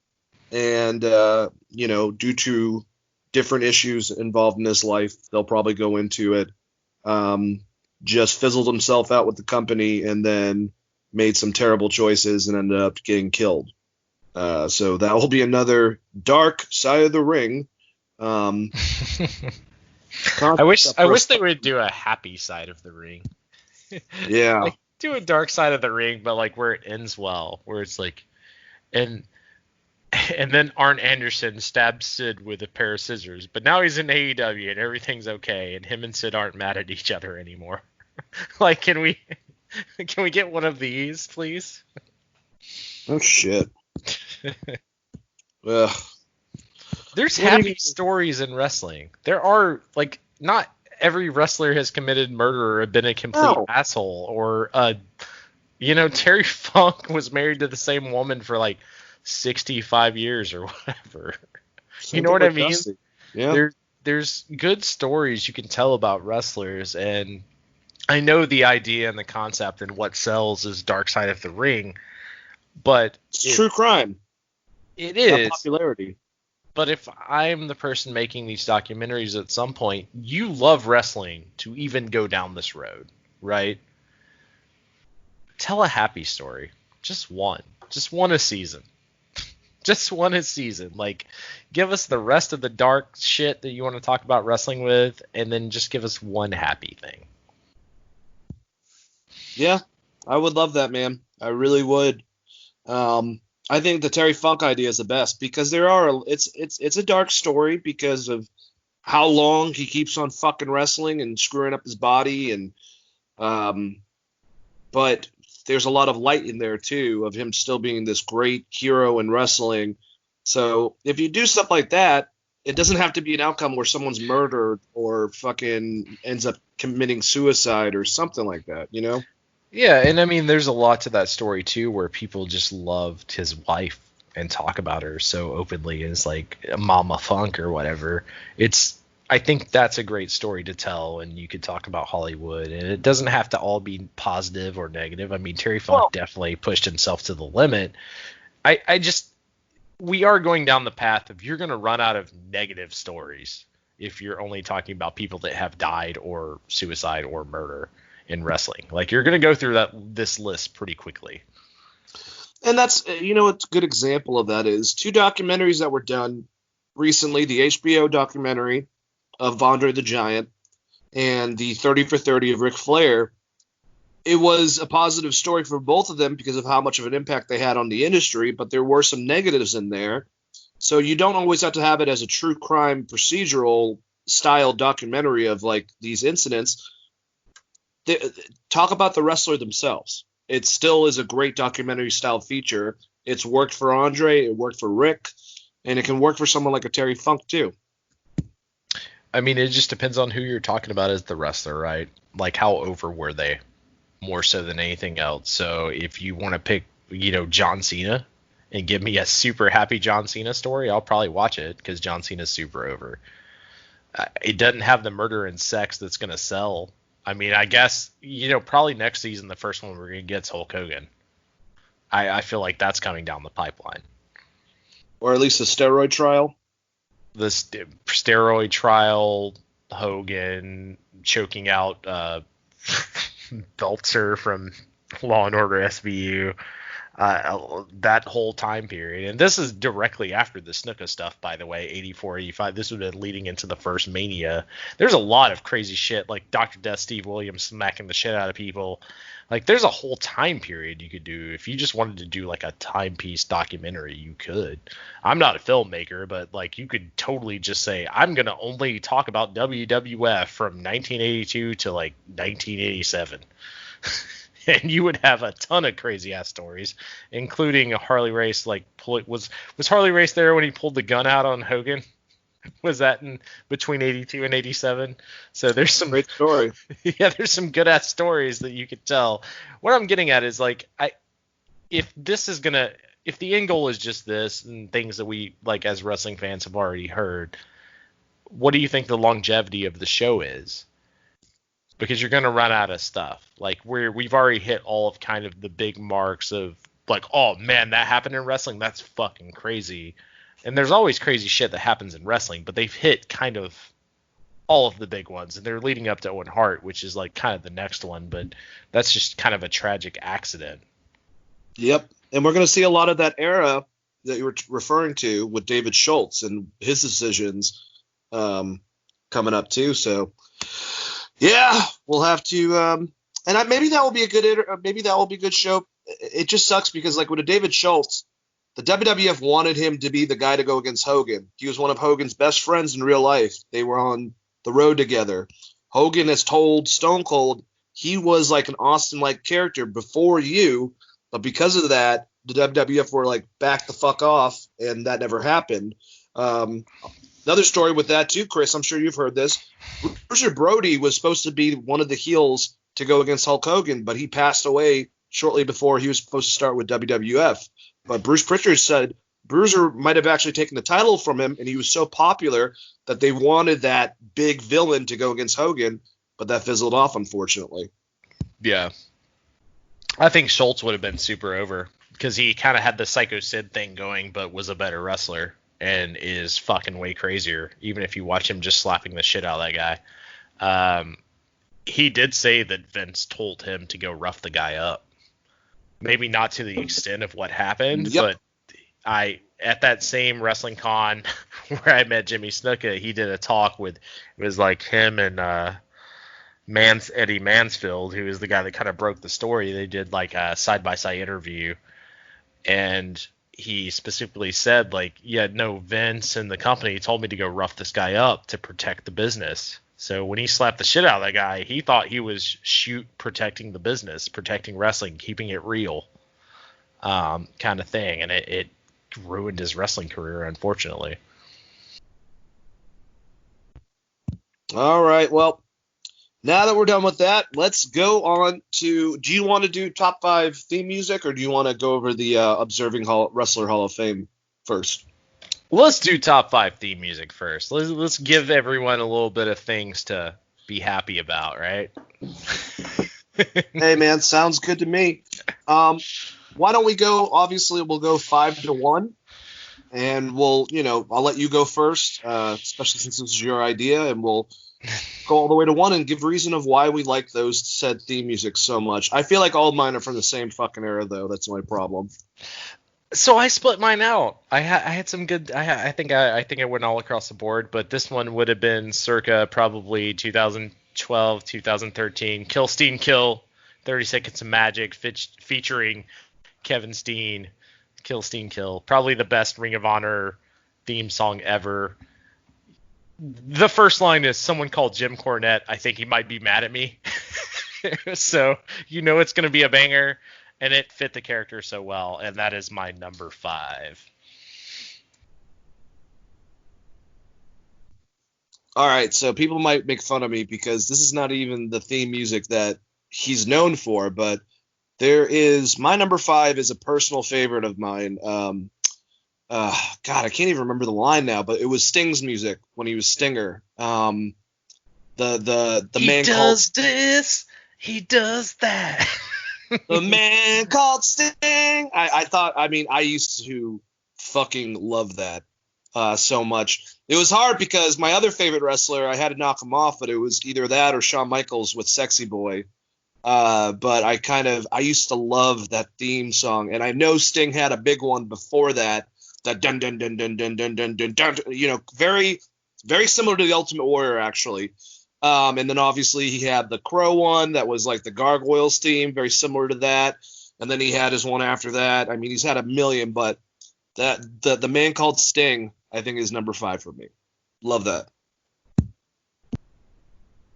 Well, I mean, I'm going to get to the man they called Sting because that's also on my list because it's the best.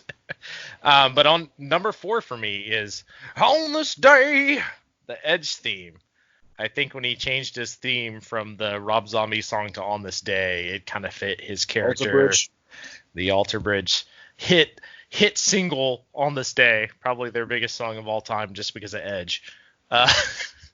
Creed minus Scott Stapp, probably their biggest song of all time because of Edge, like I said.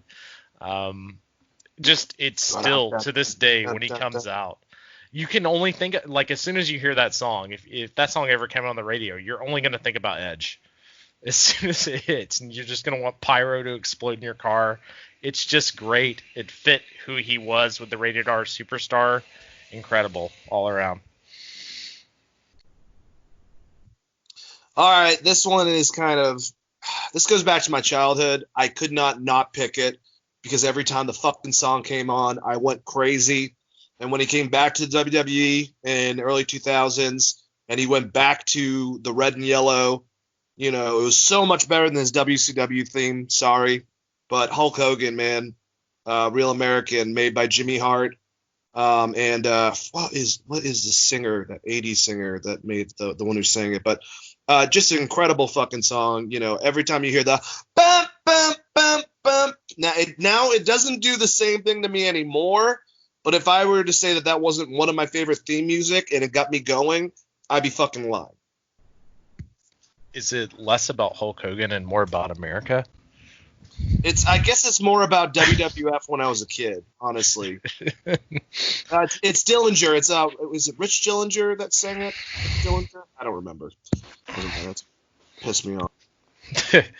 Hulk Hogan had a band called the Wrestling Boot Band that you guys can check out. He plays bass, actually, which is kind of crazy to think about, but that's the thing. That one didn't make my list because I knew it would make your list. But it should have made my list too. My number 3 is Nakamura's first theme from NXT. Because it's so good. It's so damn good.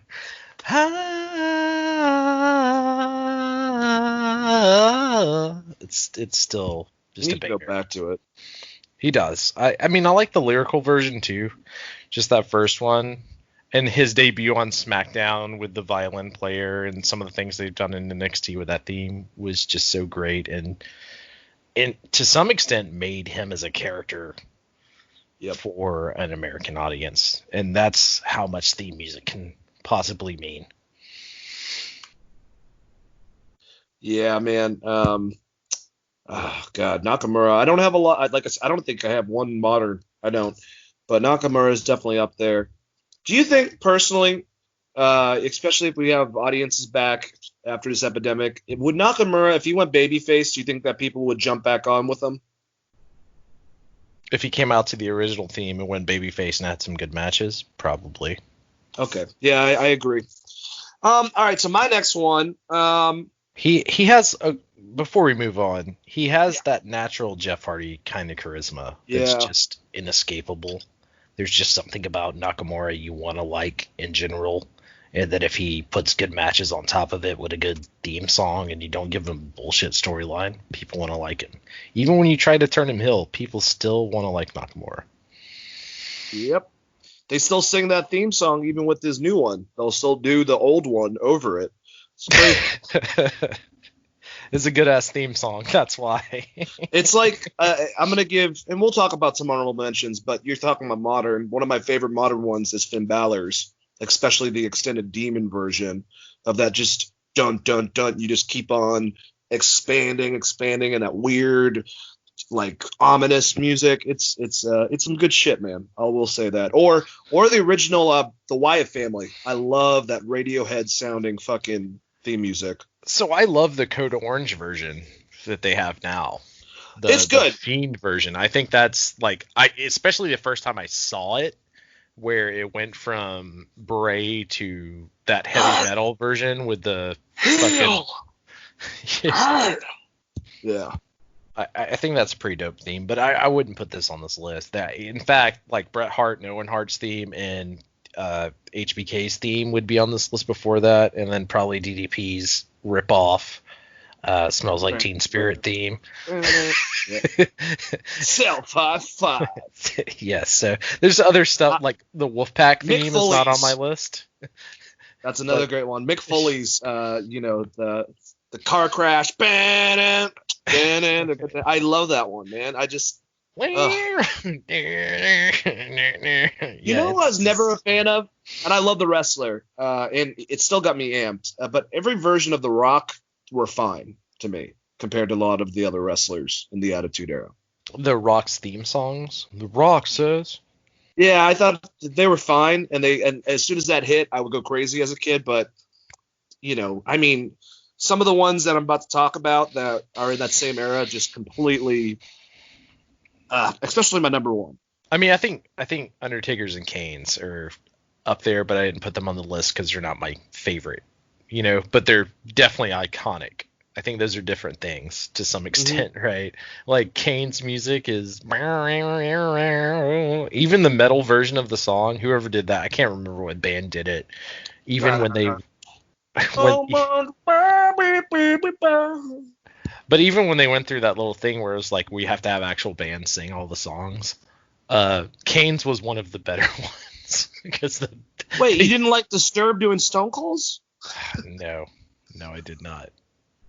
Austin did not need Disturbed. Disturbed needed Austin way more than Austin needed Disturbed. Yeah. And it was hard for me not to put Undertakers on this because I did love The Undertaker, but I think it's the entrance and everything that makes it, not so much the song itself. And I actually like the more metal one when he was in the Ministry that sounded like Metallica, that had like that style more so than even his normal theme. Yeah, I got you. All right, so my next one, sorry, I got off track. My next one's the Game Man, and preferably I like the original one, but I mean Motorhead, Triple H, that music hitting, the whole just the fact that you got Motorhead to slow the fuck down is really amazing, by the way, because they're not known for slow music at all. Lemmy doesn't like to do that, but he liked Triple H. Triple H was a huge fan of his. And pretty much everything that Lemmy did, Evolution's theme, I really, really, really liked it. I'm a Motorhead fan, and Triple H, the whole presentation, him spitting out the water at the same time where it just goes in that guitar, doing that whole thing. I mean, it drives you. And even when he was a heel, or anytime he was a heel with that music, it's still like, even if you didn't like Triple H, that fucking music and that entrance I thought was awesome. So what you're trying to say is it's all about the game and you ain't playing? I should have had that on my list. That's so damn good. My number 2 is the man they called Stang, which we already talked about. He does this, he does that. So number 2, man they called Stang. As a kid, Sting was the coolest shit of all time, especially growing up here in Georgia and going to the Gainesville Mountain Center to see Mr. Stang wrestle. One hell of a performer, great athlete, love blonde-haired man they called Stang. So I had that as my number 2. My number 2 is very similar to my last one because it involves Triple H, and that is DX. The theme that I thought for the longest time was Rage Against the Machine until I found out, nope, that was not the case. It was actually, I forgot the name of the band. I think the singer tragically passed away, but just when you hear the bum bum bum bum bum bum bum bum bum, and that coming in, I don't even give a fuck if it's the X-Pac version. I liked all of them. I love that DX theme. It gets me every fucking time it plays. I was honestly like, if you go to the factions, NWO's music really didn't do it for me. You were talking about Wolfpack. I liked Wolfpack's music way better than just the normal, the intro to our show. Sorry, Kanan. We still love it, and thank you for making it for us, buddy. But yeah. I mean, DX, that version, it was awesome. I loved it. I'm really hoping there's some like OG listeners here that remember when we used to use the Nakamura theme for the intro to the show. If you go back to the very, very early episodes. My number 1 is Stone Cold Steve Austin's theme song. Me too. When that glass breaks, that means your ass is grass, or whatever the hell that saying was. It's just, there's something so iconic about the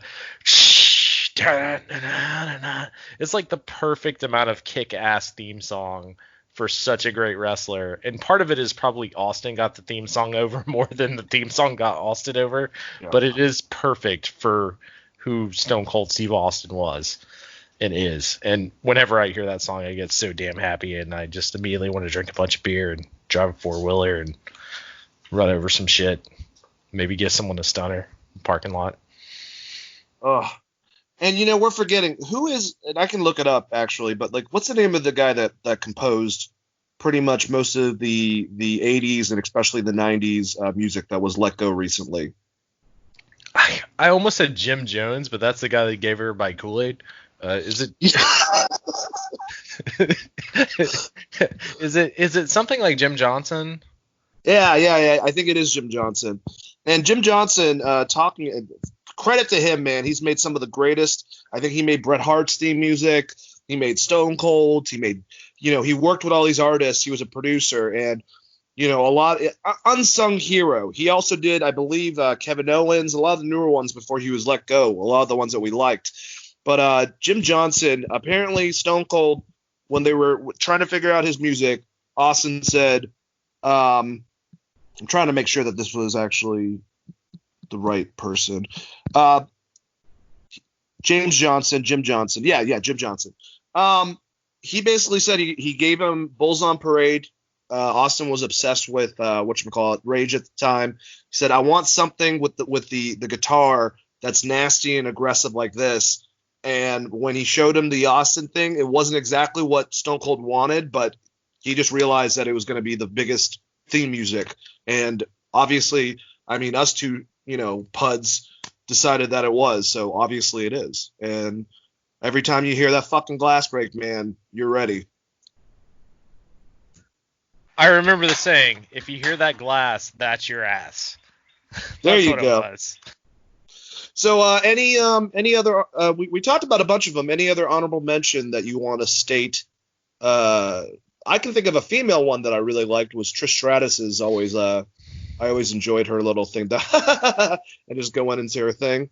I can talk about some I hate. Let's do that too. Kelly's. Hello. Hate it. Because not only did it mean I had to hear that song, it also mean I had to watch a Kelly match.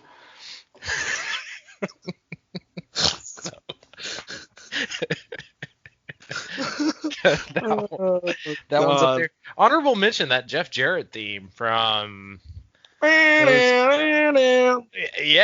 that thing's pretty good, especially with the Titantron going. That's not a bad one. Obviously Rob Zombie, Edge, pretty good when he came back for that Rumble.